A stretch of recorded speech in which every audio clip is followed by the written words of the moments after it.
Welcome to the class of business intelligence. आज हम Tableau का दूसरा लेक्चर शुरू करेंगे, working with data in Tableau. जो टॉपिक्स आज हम कवर करेंगे वो है file versus server based connection, live versus extract connection, data types in Tableau, dimensions and measures, Tableau file types. तो शुरू करते हैं। दो तरह के डेटा सोर्स टाइप्स हैं, एक फाइल बेस्ड कनेक्शन, दूसरा सर्वर बेस्ड कनेक्शन टेबलू में। अच्छा, फाइल बेस्ड कनेक्शन कब हम यूज़ करते हैं? जब आपके पास डेटा स्टैटिक होती है और ज़्यादा फ्रीक्वेंटली चेंज नहीं होती, और जब एडहॉक या वन टाइम एनालिसिस के ज़रूरत हो हमें, या जब डेटा आपकी ज़्यादा सेंसिटिव नहीं होती, या आपका जो रिमोट डेटाबेस सर्वर है अवेलेबल ना हो, तो उस केस में हम फाइल बेस्ड कनेक्शन यूज़ करते हैं। फॉर एग्जांपल CSV फाइल या एक्सेल फाइल में अगर आपकी डेटा मौजूद है, ऑफलाइन डेटा। और सर्वर बेस्ड कनेक्शन हम कब यूज़ करते हैं? जब आपकी डेटा फ्रीक्वेंटली अपडेट हो रही होती है। फॉर एग्जांपल यूज़र्स डेटा को एंटर कर रहे होते हैं ERP सिस्टम में, या पॉइंट ऑफ सेल सिस्टम में डेटा आ रही होते हैं, या किसी और डेटाबेस में जैसे सेंसर्स की डेटा ऑटो पॉपुलेट हो रही होती है, तो वहाँ पे हम सर्वर बेस्ड कनेक्शन यूज़ करेंगे। या आपके पास मल्टीपल यूज़र्स हों जो सेम डेटा को एक्सेस कर रहे हों, या आपकी डेटा सेंसिटिव हो और सिक्योर एक्सेस कंट्रोल रिक्वायर्ड हो डेटा पे, ताकि हर यूज़र को उनका पर्सनलाइज्ड एक्सेस दिया जाए, या आपने स्केड्यूल्ड डेटा रिफ्रेशेस परफॉर्म करने हो, या फिर आपको रियल टाइम डेटा का एक्सेस चाहिए हो। और उसके अलावा when dealing with large amounts of data that require higher performance computing power, तब हम सर्वर बेस्ड कनेक्शन यूज़ कर रहे होते हैं। एक चीज़ ध्यान में रखने की यहाँ पे कि जो टेबलू पब्लिक हम यूज़ करते हैं उसमें सर्वर बेस्ड कनेक्शन का ऑप्शन मौजूद नहीं है। ये टेबलू डेस्कटॉप वर्जन में ऑप्शन होता है। फ़िलहाल हम सिर्फ फाइल बेस्ड कनेक्शन यूज़ करेंगे। इसके अलावा दो और तरह के कनेक्शन हैं, लाइव और extract. Live connection connects directly to the data source and fetches real time data whenever a query is made। तो लाइव जो कनेक्शन होता है डेटा पे, उसमें हम डायरेक्टली डेटा सोर्स से कनेक्ट हो रहे होते हैं, और हर टाइम जब भी क्यूरी एग्जीक्यूट हो रही होती है, डैशबोर्ड रिफ्रेश हो रहा होता है, कोई विजुअल रिफ्रेश हो रहा होता है, तो रिक्वेस्ट सर्वर पे जाती है, वहाँ से डेटा फेच होती है। जबकि एक्सट्रैक्ट कनेक्शंस में टेबलू एक स्नैपशॉट ऑफ डेटा को पुल करता है, या कॉपी ऑफ डेटा को पुल करता है, उसको सेव करता है डॉट हाइपर फाइल फॉर्मेट के एक्सटेंशन में, तो एक लोकल कॉपी उसकी डेटा की बन जाती है। जबकि अगर इन दोनों की कंपैरिजन की बात करें कौन सा बेहतर है, तो बोथ आर ट्रेड ऑफ, एक ट्रेड ऑफ है। Live is best for up to date data. अगर आपकी प्रेफरेंस ये है कि हमें अप टू डेट डेटा मिले, रिफ्रेश्ड डेटा मिले, रियल टाइम डेटा मिले, तो लाइव कनेक्शन आप प्रेफर करते हैं। जब आपकी प्रायोरिटी स्पीड होती है, तो आपने एक्सट्रैक्ट कनेक्शन को प्रेफर कर रहे होते हैं। Extract supports filtering and aggregation during extraction to reduce load and improve efficiency. अच्छा, ये कुछ डेटा टाइप्स हैं जो टेबलू में हम यूज़ करते हैं। एक टेक्स्ट डेटा टाइप हो गया, डेट वैल्यूज़ हो गई, या डेट एंड टाइम वैल्यूज़ हो गई, न्यूमेरिकल वैल्यूज़ हो गई, बुलियन वैल्यूज़ हो गई, जोग्राफिकल वैल्यूज़, या इमेज रोल। तो इनको हम रिप्रेजेंट कर रहे होते हैं, जैसे लेफ़्ट साइड पे ये शो हो रहा है। टेक्स्ट डेटा टाइप को हम ABC के आइकन से शो कर रहे होते हैं। डेट वैल्यूज़ को ये छोटे कैलेंडर के आइकन से शो कर रहे होते हैं। डेट एंड टाइम वैल्यूज़ को हम कैलेंडर प्लस ये छोटा क्लॉक का आइकन जो है इसके साथ रिप्रेजेंट कर रहे होते हैं, एंड सो ऑन। अच्छा, डेटा टाइप्स दो जगहों से चेंज हो रहे होते हैं, जैसे डेटा सोर्स पेज पे या वर्कशीट वाले पेज से हम डेटा टाइप्स चेंज कर सकते हैं। अच्छा, अब आ जाते हैं डायमेंशंस और मेजर्स टेबलू में। अब डायमेंशंस और मेजर का कॉन्सेप्ट ऐसा नहीं है कि टेबलू में, ये टेबलू के बाद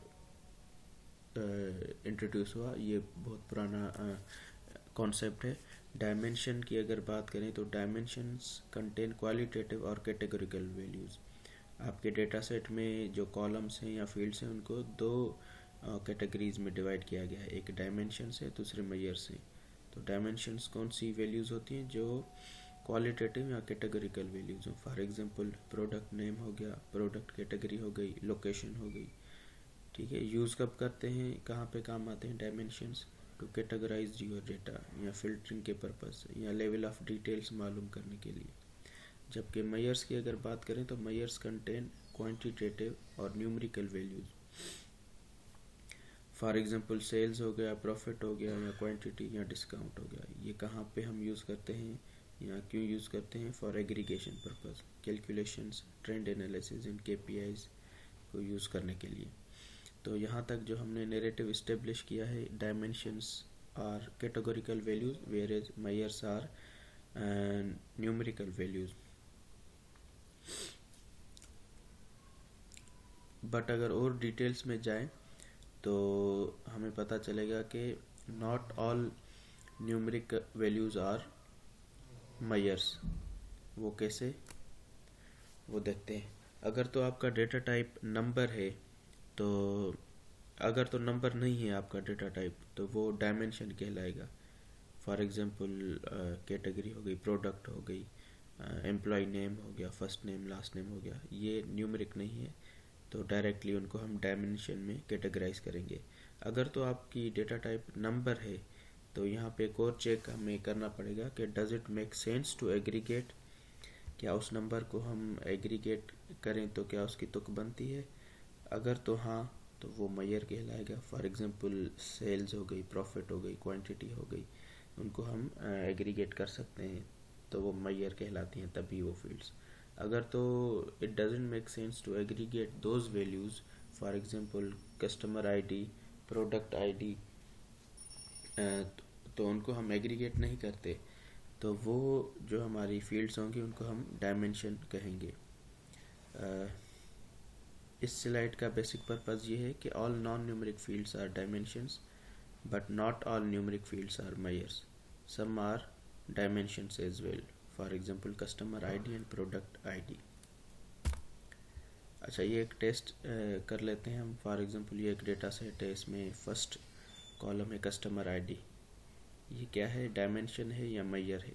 अब ये इसका डेटा टाइप हम कह सकते हैं कि न्यूमेरिक डेटा टाइप है, लेकिन क्या इस पे हम एग्रीगेशन परफॉर्म कर सकते हैं? नहीं, तो ये डायमेंशन कहलाएगा। First name and last name are non numeric और कैटेगोरिकल वैल्यूज़, तो इसको हम डायमेंशन की कैटेगरी में डिफाइन करेंगे।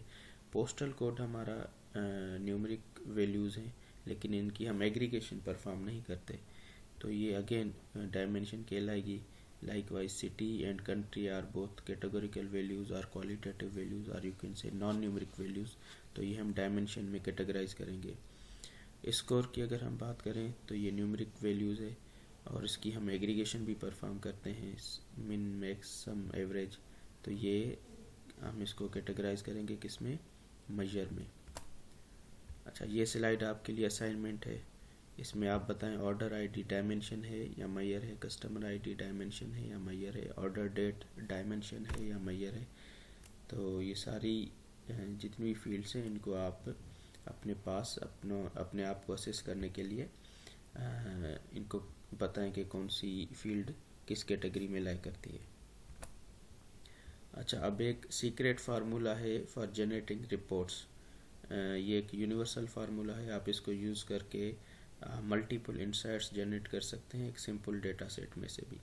वो फार्मूला क्या है? Measure by dimension. Left side पे अगर हम मेजर की फील्ड रखें, राइट साइड पे डायमेंशन की फील्ड रखें, तो फॉर एग्जांपल मेजर हो गया सेल्स, डायमेंशन हो गया product. Sales by product, profit by category, quantity by country. तो इस तरह के हम बहुत सारे इंसाइट्स या रिपोर्ट्स या व्यूज़ क्रिएट कर सकते हैं out of your data set. अच्छा, इस फार्मूले को अगर यूज़ करके हम देखें, अगर आपके पास 16 डायमेंशंस हैं डेटा सेट में और 10 मेजर्स हैं, तो टोटल कितनी रिपोर्ट्स या इंसाइट्स हम बना सकते हैं? इन दोनों को अगर हम मल्टीप्लाई करें तो टोटल 160 रिपोर्ट्स या इंसाइट्स या विजुअलाइजेशंस हम क्रिएट कर सकते हैं इन 16 डायमेंशंस से और 10 मेजर्स से। वो कैसे? सेल्स बाय ऑर्डर डेट एक विजुअल हो सकता है, सेल्स बाय शिपिंग डेट एक दूसरा विजुअल हो सकता है या इनसाइट हो सकती है। लाइकवाइज क्वांटिटी बाय सिटी एक दूसरा विजुअल हो सकता है। प्रॉफिट बाय कैटेगरी एक डिफरेंट इनसाइट हो सकती है। तो इस तरह की 160 इनसाइट्स हम क्रिएट कर सकते हैं। आगे चलते हैं, जो डायमेंशन और मेजर हमने पढ़ा इसकी समरी देख लेते हैं। Dimensions are descriptive values whereas measures are quantitative values. Dimensions की एग्जांपल फील्ड्स हैं, कैटेगरी हो गई, कंट्री हो गई या आईडी हो गई, ये डायमेंशंस होती हैं। वेयर एज जो सेल्स की फील्ड है, प्रॉफिट की फील्ड है या क्वांटिटी की फील्ड है, ये मेजर्स में लाई करती हैं। एग्रीगेशन क्या हम डायमेंशंस की परफॉर्म कर सकते हैं? नहीं, cannot be aggregated. Whereas measures की हम एग्रीगेशंस परफॉर्म करते हैं, सम, एवरेज, मीन और मैक्स। अच्छा, डेटा टाइप कौन सी होती हैं डायमेंशंस में? स्ट्रिंग, डेट, बूलियन और नंबर। वेयर एज मेजर में जो डेटा टाइप यूज होती है वो नंबर की होती है। एनालिसिस में रोल क्या है डायमेंशंस का? फॉर फिल्टरिंग पर्पस के लिए हम यूज़ करते हैं, ग्रुपिंग के पर्पस से डायमेंशंस को यूज़ कर रहे होते हैं, डेटा को ऑर्गेनाइज करने के लिए डायमेंशंस को यूज़ कर रहे होते हैं। वेयर एज मेजर्स को हम कैलकुलेशंस एंड न्यूमेरिकल एनालिसिस के लिए यूज़ कर रहे होते हैं। ग्रेन्युलरिटी की बात करें तो लेवल ऑफ डिटेल्स मालूम करने के लिए हम डायमेंशंस को यूज़ करते हैं, इसका हम प्रैक्टिकल करके भी देखेंगे। और मेजर्स की बात करें तो डिटरमाइन क्वांटिटी बीइंग मेजर। अच्छा, ये कुछ इनसाइट्स हैं, वही formula, basic secret formula use करके हमने बनाने हैं टेबलू में। तो चलते हैं टेबलू पे।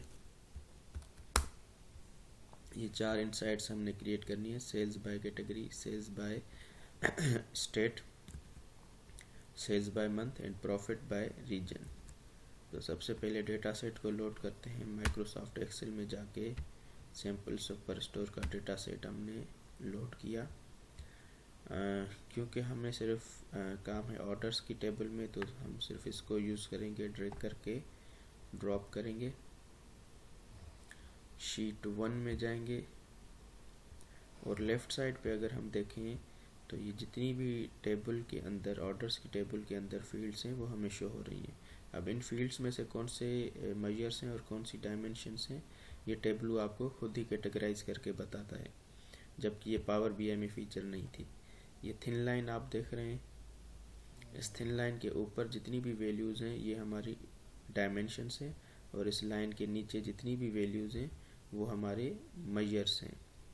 ठीक हो गया।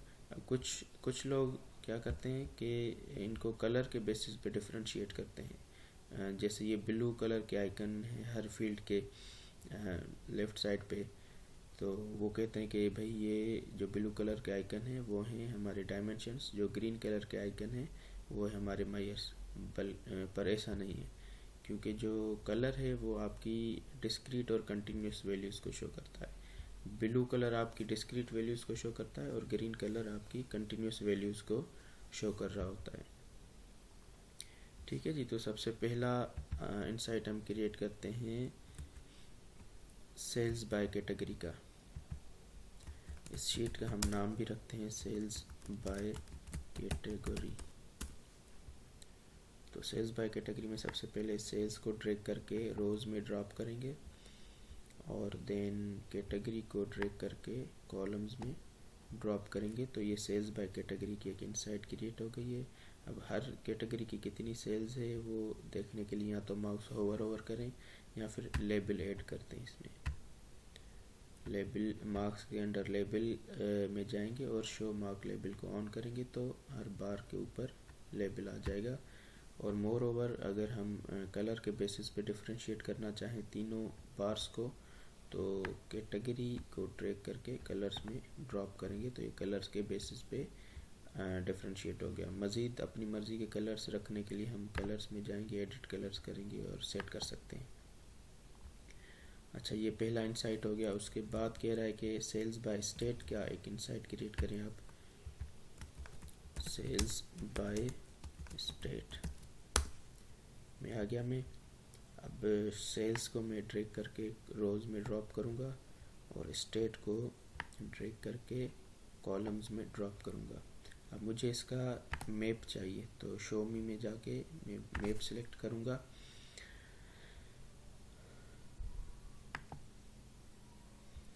अब क्योंकि जो स्टेट है वो ज़्यादा विजिबल नहीं हो रही, क्योंकि सिस्टम को एक और पैरामीटर देना पड़ेगा कंट्री का, ताकि उसको पता चले कि ये किस कंट्री के अंदर प्रोविंस या स्टेट्स हैं।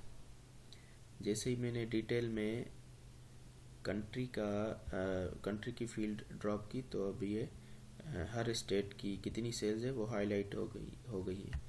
तो the intensity of colour defines the sales of each state. ये हमारा दूसरा इंसाइट क्रिएट हो गया। अब तीसरा इंसाइट हमने क्रिएट करना है sales by month. Sales by month में उसके लिए न्यू शीट क्रिएट करते हैं, इसका नाम रखते हैं सेल्स बाय मंथ। सेल्स को ड्रैग करके रोज में ड्रॉप किया, और मंथ के लिए हमें ज़ाहिर सी बात है डेट की फील्ड चाहिए, शिप डेट या ऑर्डर डेट उठा लेते हैं, इसको कॉलम्स में ड्रॉप किया। अब इसने ईयर वाइज हमें सेल बताई, लेकिन हमें तो मंथ वाइज चाहिए। उसके लिए मैं ईयर को क्लिक करूँगा और ईयर को हटा के मंथ यहाँ से सिलेक्ट करूँगा, तो हमारी सेल्स बाय मंथ आ गई है इनसाइट। लेकिन मुझे डेटा लेबल्स भी ऐड करने हैं, तो अगेन लेबल में जाके शो मार्क लेबल करूँगा, तो डेटा लेबल भी यहाँ आ गई। ये अब क्योंकि डेट फील्ड है तो लाइन चार्ट क्रिएट हो गया है। अच्छा जी, आखिरी इनसाइट कौन सी है? प्रॉफिट बाय रीजन की। एक न्यू वर्कशीट क्रिएट की, प्रॉफिट बाय रीजन।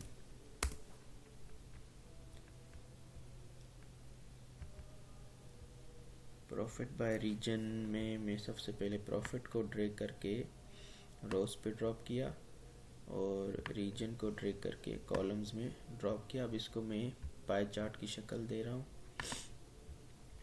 और लेबल्स भी ऑन कर रहा हूँ, तो ये आपका प्रॉफिट बाय रीजन का पाई चार्ट क्रिएट हो गया। अब ये जितने भी इनसाइट्स मैंने क्रिएट किए हैं, मैं चाह रहा हूँ उनको डैशबोर्ड की शक्ल दूँ, तो उसके लिए नीचे ऑप्शन आप देख रहे हैं क्रिएट न्यू डैशबोर्ड का, इसको मैं क्लिक करूँगा तो ये कैनवस आ गया आपके पास। लेफ़्ट साइड पे अगर देखें तो इसकी साइज़ हम सेट कर सकते हैं, इसकी आप अपनी कस्टमाइज्ड विड्थ और हाइट सेट कर सकते हैं, या मैं प्रेफर करता हूँ कि ऑटोमेटिक इसकी साइज़ रखूँ, ताकि जैसे ही मैं ऑब्जेक्ट्स या शीट्स प्लेस करता जाऊँ वो ऑटो एडजस्ट होती जाए उसकी साइज़। अच्छा, एक और कॉन्सेप्ट होता है इसमें कंटेनर्स का, हॉरिजॉन्टल कंटेनर और वर्टिकल कंटेनर। ये क्या होते हैं? इसमें जैसे ही आप कंटेनर्स रखते हैं, उन कंटेनर्स के अंदर आप शीट्स या दूसरे ऑब्जेक्ट्स भी पुट कर सकते हैं। कंटेनर के अंदर दूसरा कंटेनर भी आप ऐड कर सकते हैं। लेट्स से हॉरिजॉन्टल कंटेनर आपने प्लेस किया, ड्रैग करके ड्रॉप किया, सेंटर में ड्रॉप किया, तो अब इस हॉरिजॉन्टल कंटेनर में हम एक ऑब्जेक्ट लेफ़्ट पे रख सकते हैं, एक राइट पे भी रख सकते हैं, साइड बाय साइड।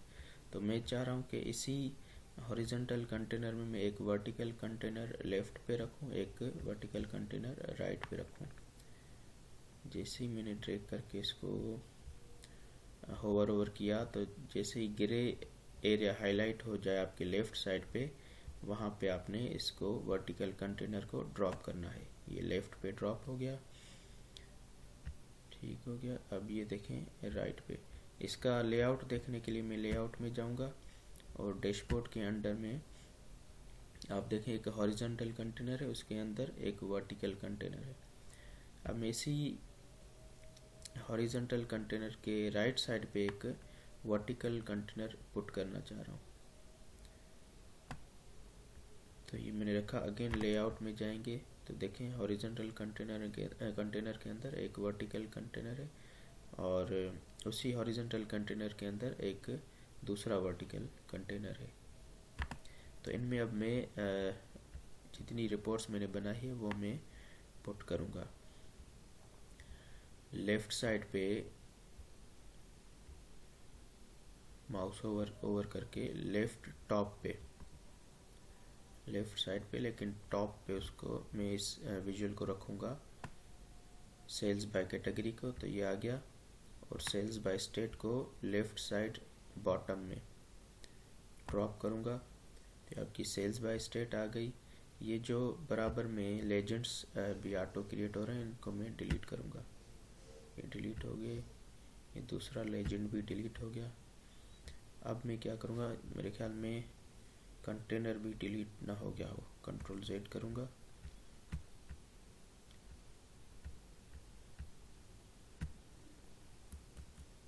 चलें इसको बाद में डिलीट करते हैं।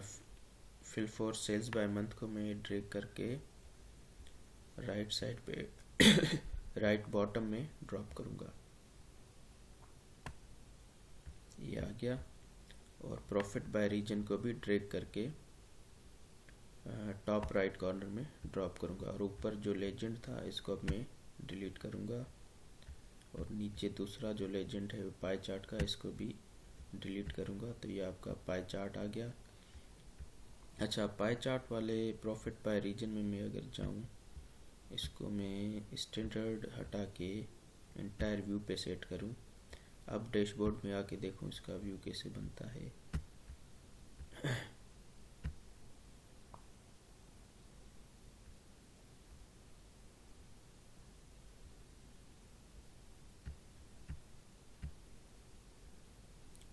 चलें जी, फ़िलहाल इसका व्यू कुछ इस तरह से बना है।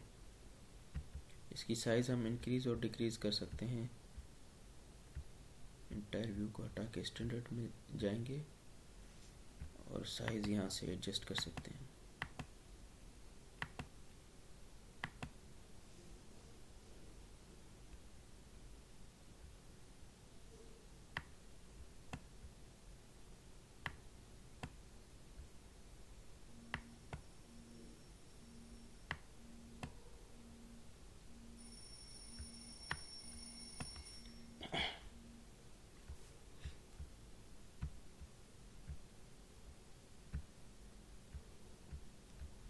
वापस डैशबोर्ड में आ जाते हैं, तो ये आपका पाई चार्ट बन गया। इसकी साइज़ आप एडजस्ट कर सकते हैं। तो बेसिक मकसद ये था ये समझाने का कि देखें, simple formula, secret formula use करके मेजर बाय डायमेंशन का हमने डिफरेंट इनसाइट्स क्रिएट कर लिए सिंपली एक डेटा सेट यूज़ करके। इस तरह से और भी बहुत सारे इनसाइट्स हम इसी डेटा सेट को यूज़ करके क्रिएट कर सकते हैं। ठीक हो गया जी। अब आगे चलते हैं। अच्छा, टेबलू फाइल टाइप्स। अब डिफरेंट तरह की फाइल्स होती हैं टेबलू में, और जो वर्कबुक क्रिएट करते हैं टेबलू का, बेसिकली उसके 3 कंपोनेंट होते हैं, एक डेटा का, दूसरा डेटा सोर्स का, तीसरा विजुअलाइजेशन का। अब जो डेटा का कंपोनेंट होता है, जो रॉ डेटा होती है, वो आपकी डॉट हाइपर फाइल में सेव होते हैं, या जिसको हम एक्सट्रैक्ट बोलते हैं, जो एक डेटा का स्नैपशॉट होता है, तो डॉट हाइपर फाइल में सेव होती है। और अगर डेटा सोर्स की बात करें तो डेटा सोर्स और डेटा में क्या फ़र्क है। जब हम रॉ डेटा पे ट्रांसफॉर्मेशन और डेटा मॉडलिंग परफॉर्म कर रहे होते हैं, तो वो डेटा सोर्स मॉडलिंग के बाद या ट्रांसफॉर्मेशन के बाद उसको हम डेटा सोर्स बोलते हैं, ठीक है। और वो फाइल जो बनती है वो .tds के एक्सटेंशन के साथ बनती है। और अगर इन दोनों की हम अगर बात करें, डेटा एक्सट्रैक्ट की और डेटा सोर्स की, तो इनकी कंबाइंड एक फ़ाइल टाइप बनती है जिसको .tdsx के एक्सटेंशन के साथ सेव करते हैं। और अगर हम डेटा सोर्स और विजुअलाइजेशन की बात करें, तो इन दोनों की कंबाइन एक फ़ाइल बनती है जिसको .twb के एक्सटेंशन के साथ सेव करते हैं। और अगर किसी के साथ ये फाइल्स शेयर करनी हो तो आप अपनी मर्ज़ी की फ़ाइल शेयर कर सकते हैं। सिंपल एक्सट्रैक्ट अगर किसी के साथ शेयर करनी है तो डॉट हाइपर एक्सटेंशन के साथ उसको शेयर करेंगे। सिर्फ डेटा सोर्स शेयर करना हो तो .tds शेयर करेंगे। दोनों शेयर करने हो तो .tdsx की फ़ाइल टाइप शेयर करेंगे। और अगर डेटा सोर्स और विजुअलाइजेशन शेयर करनी हो तो .twb टेबलू वर्कबुक की जो एक्सटेंशन के साथ फ़ाइल है वो शेयर करेंगे। और अगर ये तीनों आपने शेयर करनी हो तो टेबलू पैकेज्ड वर्कबुक के नाम से ये फ़ाइल बनती है .twbx, वो आप शेयर कर सकते हैं। अभी जो हम टेबलू पब्लिक यूज़ कर रहे हैं उसमें सिर्फ एक ही एक्सटेंशन वाली फाइल बनती है, उसको हम बोलते हैं टेबलू पैकेज्ड वर्कबुक, जिसमें ये तीनों आ जाती हैं। अच्छा, बाकी जो इंडिविजुअल फाइल टाइप्स हैं, let's say dot hyper, dot T D S या dot T D S X या टी डब्ल्यू बी, ये टेबलू पब्लिक में नहीं होती, ये टेबलू डेस्कटॉप में अवेलेबल होती है। तो ये था आज का लेक्चर, इसकी आप प्रैक्टिस करें। अगर कोई क्वेश्चन हो तो वो आप पूछ सकते हैं। Thank you.